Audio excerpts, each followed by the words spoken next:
Merdeka. Merdeka dari penjajahan mental.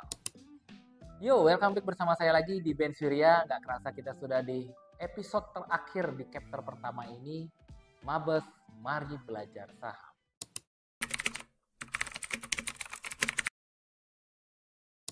Tahukah kamu penyakit paling mematikan di abad 21 ini? Yup, betul. Penyakit itu dinamakan mental illness. Saya akan berikan beberapa fakta-fakta seputar penyakit ini. Di dunia ini, sekitar 800.000 orang meninggal setiap tahunnya karena penyakit ini. Yang artinya apa? Setiap 40 detik, satu orang akan meninggal. Dan nyatanya di Indonesia ada 15,6 juta penduduk yang mengalami mental illness. Dan 8% diantaranya harus melakukan pengobatan profesional. Kita harus tahu dulu ya, penyebab dari penyakit mental ini. Penyakit mentalnya anak muda, penyakit mentalnya para Gen Z sebenarnya bersumber dari mana? Yang pertama, itu dari sisi keuangan dan ekonomi. Entah itu secara jangka pendek, jangka menengah, maupun jangka panjang. Entah itu dia besok mau makan apa, mau besok minggu depan beli apa, itu merupakan penyebab dari penyakit ini. Yang kedua, yaitu dari namanya persoalan keluarga. Entah itu dari hubungan orang tuanya, entah itu dari pasangannya, atau dari lingkungan sekitarnya. Dan yang ketiga, yang paling parah, penyebabnya terbanyak dan terbesar itu adalah dari pekerjaan atau karir. Banyak sekali yang pusing. Saya harus bekerja seperti apa? Saya sudah menempuh pendidikan, tapi pekerjaannya tidak sesuai dengan apa yang sudah saya pelajari. Hingga akhirnya apa? Lapangan pekerjaan juga sudah sulit dicari. Kemudian prospek kerjanya juga susah untuk dicapai, jenjang karirnya tidak sesuai yang dia inginkan, bahkan berujung pada PHK. Atau buat para pedagang, pengusaha, pebisnis yang baru mau mulai, untuk meniti karir, dia juga sering sekali mengalami yang namanya kebangkrutan. Akhirnya 3 penyebab ini membuat manusia zaman sekarang lebih gampang terkena yang namanya stres. Anda tahu, apapun penyakit di dunia ini, penyakit jantung, penyakit stroke, penyakit lain-lainnya itu pemicunya cuma satu, yaitu stres. Karena stres bisa memicu organ-organ tubuh kita itu mengaktifkan sel-sel kanker dan sel-sel penyakit yang ada di dalam tubuh kita, sehingga bisa menyebabkan pada kematian. Jadi bukan hanya Gen Z yang mengalami penyakit seperti ini. Mau Gen Z, Gen Y, Gen X, bahkan sampai ke Gen Z ya, akan merasa bahwa zaman sekarang susah banget untuk lari dari yang namanya penyakit mental. Dikit-dikit kena mental ya, dikit-dikit depresi ya, dikit-dikit stres. Sehingga apa? Dia bekerja, dia beraktivitas hanya merasa jalan di tempat. Anda pernah nggak lihat hamster roll ya? Lingkaran hamster itu loh, di mana hamsternya hanya setiap hari lari di lingkaran yang sama. Bangun pagi, pergi kerja, pergi absen, sore absen balik, pulang tidur. Besok begitu lagi, ulang, rasanya jenuh dan stres. Gak kemana-mana, gak berproses, akhirnya gak bisa melangkah untuk mencapai apa yang dia inginkan. Hal tersebut membuat banyak orang menjadi menghalalkan segala cara. Kriminal meningkat, akhirnya penipuan juga meningkat, atau ngerinya nih, ujung-ujungnya dia larinya kemana? Ke pesugihan ya. Padahal akar masalah dari penyebabnya ini apa sih sebenarnya? Betul, uang ya. Duit itu akar dari semua masalah di dunia ini, pasti tentang uang ya. Tapi apakah dengan uang adalah sebuah solusi? Jawabannya adalah tidak. Tak banyak saya dengar dari teman-teman saya, untuk mencari solusinya mereka harus bertemu kepada psikolog, bahkan atau harus berobat kepada psikiater. Apakah solusi-solusi tersebut bisa membuat kita bisa mendapatkan pemecahan dari masalahnya? Nah, sebelum masuk kepada sana, saya akan mau cerita sedikit. Saya tanya, apa titik terendah dalam kehidupan Anda? Silakan Anda jawab dalam hati. Setiap orang pasti akan masuk kepada fase titik terendah. Titik di mana dia sudah nggak tahu harus ngapain. Saya akan cerita tentang momentum dan juga titik balik dalam kehidupan saya. Saya adalah orang yang biasa-biasa, saya juga lahir di kota kecil, jadi sebuah kabupaten. Akhirnya setelah tamat sekolah, saya kuliah ya. Saya merantau di tahun 2011. Saat kuliah, saya harus bekerja paruh waktu ya, menjadi guru les dari rumah ke rumah. Kemudian saya bertemu pada bisnis multi level marketing ya, atau MLM. Akhirnya di sana saya berproses kurang lebih 4 tahun ya. Tapi di sana mungkin Anda sudah banyak tahu, kita dituntut untuk menjual lifestyle, menjual kesuksesan kita. Akhirnya saya mulai deh kredit rumah ya, kredit mobil, mulai nyicil nih.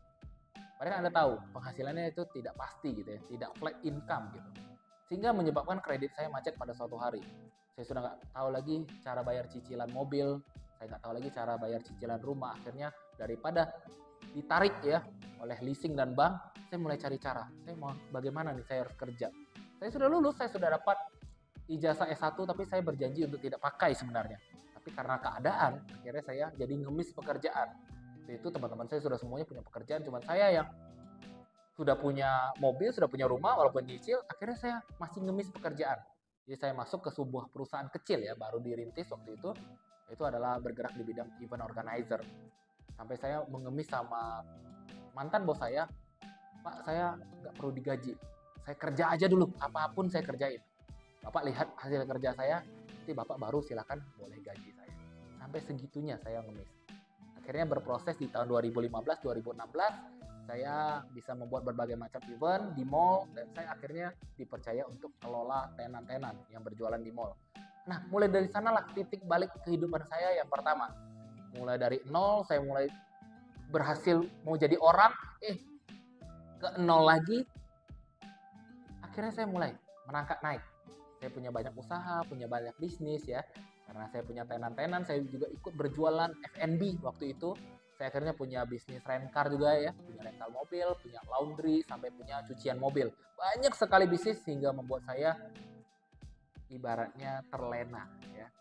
Terlena, saya gampang stres waktu itu. Nih, bayangin, waktu nggak ada duit stres. Waktu punya duit juga makin stres. Aduh, saya pusing, kerjaan saya banyak. Akhirnya saya pelariannya adalah pergi liburan, pergi jalan-jalan kayak gitu ya. Happy, habis pulang stres lagi gitu, pusing lagi. Karena waktu itu saya nggak punya perencanaan keuangan, saya nggak punya plan investasi apapun. Saya taunya uang saya banyak, saya punya penghasilan yang besar, sudah di 2 digit ya kan, penghasilan setiap hari masuk tuh duit muter terus. Pakai kartu kredit, mau makan pakai kartu kredit, saya ditawari bank pinjaman KTA, saya yes semua. Saya ambil semua kartu kredit, saya ambil semua kredit tanpa ampunan dari bank. Alhasil apa? Macet lagi. Kredit saya macet. Jadi dari nol saya naik, ke nol lagi saya naik. Nah, ini bukan nol lagi turunnya. Saya sampai ke minus. Saya jual semua mobil-mobil saya, usaha saya tutup. Masih menyisakan banyak utang. Nah, inilah bahayanya ketika kita nggak punya yang namanya sebuah plan atau perencanaan keuangan, tidak punya perencanaan investasi. Akhirnya setiap hari debt collector ke rumah, saya stres banget. Apa yang saya lakukan adalah saya menjadi orang yang depresi. Ya. Saya nggak tahu lagi mau ngapain, lebih banyak bengongnya, linglungnya, pelangak-pelongo doang.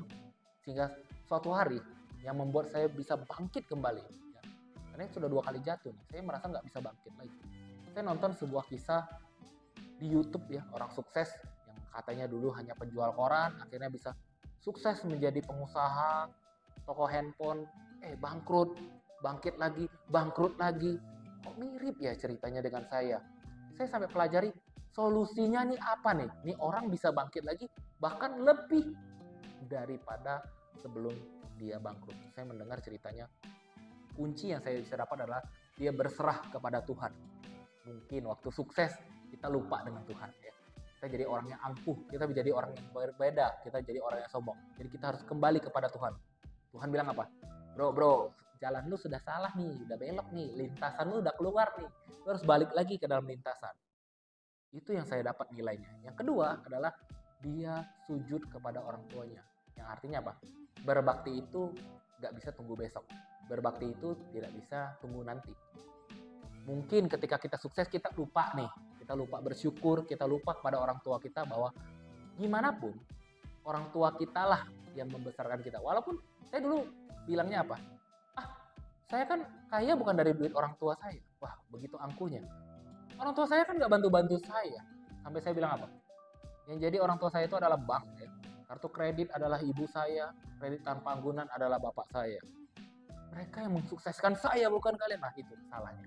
Jadi ini cerita mirip sekali cerita saya. Kenapa saya di bawah Tuhan lagi menjadi bukan nol, tapi kembali menjadi minus. Wah, stres sekali dari orang yang biasa-biasa jadi orang berada, jadi orang miskin lagi. Ternyata ada yang salah nih, ada yang keluar lintasan. Jadi mulai dari sana saya mencoba bangkit, menintrospeksi. Oh, ternyata salahnya bukan di faktor pekerjaan saya. Oh, ternyata solusinya dari depresi bukan dari faktor luar, tapi faktor dari diri saya sendiri. Mulai dari cerita tadi, saya akhirnya mempelajari satu hal, yaitu yang kita kejar bukanlah cara cepat menjadi kaya, tapi kita harus tahu bagaimana caranya tepat kaya. Jadi bukan berlomba-lomba untuk menjadi siapa yang kaya duluan, siapa yang menghasilkan uang paling banyak, tapi berlomba-lombalah bagaimana membuat fondasi, membuat bagaimana uang yang kita hasilkan ini tetap bertahan dan tetap berlipat ganda. Inti dari cerita saya tadi adalah yang pertama, hindarilah hutang, apalagi hutang-hutang yang konsumtif, ya, untuk foya-foya, untuk membeli sesuatu yang konsumtif, hindari sama sekali.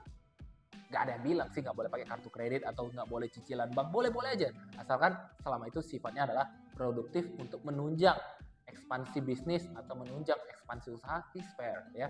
Yang kedua adalah harus punya dana darurat. Jangan kayak saya tadi, ya, punya duit dikit pergi liburan, punya duit dikit beli handphone baru, punya duit dikit beli mobil baru, ya. Akhirnya nggak punya dana darurat seketika ada masalah. Satu masalah ini membuat bisnis saya berantakan semuanya, membuat saya bangkrut, kacau balau. Dan yang ketiga, pentingnya tadi saya bilang, punya namanya perencanaan keuangan dan perencanaan investasi. Dari dulu saya skeptis banget, ya. Disuruh nabung emas, saya nggak mau. Suruh nabung deposito, saya nggak mau. Suruh nabung saham, saya bilang malas belajarnya. Nah, kenapa? Saya merasa, aduh jelimet banget, ya, cicilan aja masih banyak. Boro-boro mau investasi, mending saya stres pergi jalan gitu daripada saya investasi apaan gitu. Itu yang salah. Jadi sebenarnya penyakit mental ini saya rasa teman-teman sumbernya sama, ya, sumbernya satu, duit pasti, ya. Sisa-sisa kerucilan adalah lingkungan. Tapi bukan duit, solusinya nih bukan duit. Tapi yang pertama, penting banget, ya, beribadah dan bersedekah itu utama banget. Bagaimanapun kita hidup, ya, kita beragama, kembalinya kita kepada Tuhan. Ketika kita sudah keluar dari lintasan, Tuhan pasti bilang, oh, bro, tunggu dulu, balik dulu, ya. Balik lagi nih di lintasan lu nih, sudah melenceng jauh loh. Yang kedua, pentingnya kita berbakti pada orang tua, ya kan? Kata orang, kebahagiaan itu ketika punya uang banyak, belum tentu.